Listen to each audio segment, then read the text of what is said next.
बात करनी थी मैंने आपसे। बोलो बेटा, क्या बात? तो के वास्ते अब्बा, अम्मा पे इतना जुल्म मत किया करे। सारी रात रो रही थी वो।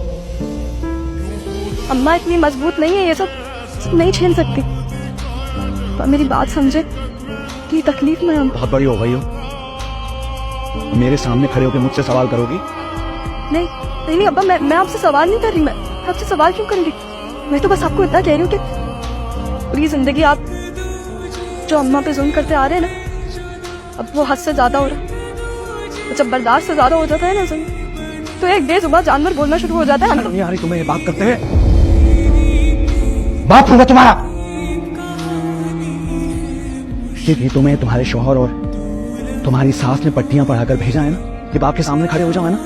तो वो मुझे क्यों कुछ कहेंगे? मेरी आंखों के सामने आप हमारी कहीं को आग लगा रहे हैं और हम इस आग में जल रहे हैं। तो हमारी चीखों पुकार की आवाजें नहीं आ रही? हमारे एहसास जलते हुए नजर नहीं आ रहे? अब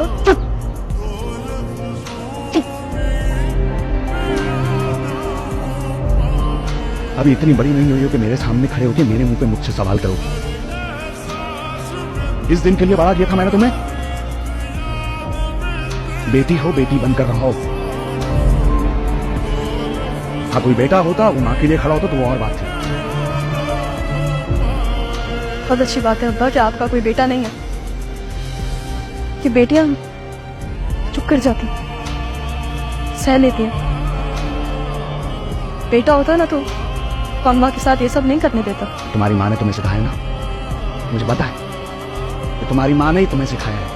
बेटा ना सही, बेटियों को बाप के खिलाफ खड़ा कर दो। मुझे पता था एक दिन आएगा जब मेरी बेटी मेरे सामने आके खड़ी हो जाएगी। ऐसी कोई बात नहीं है अब्बा, हमेशा आपके हुक्म के सामने बेबस रही हूँ मैं।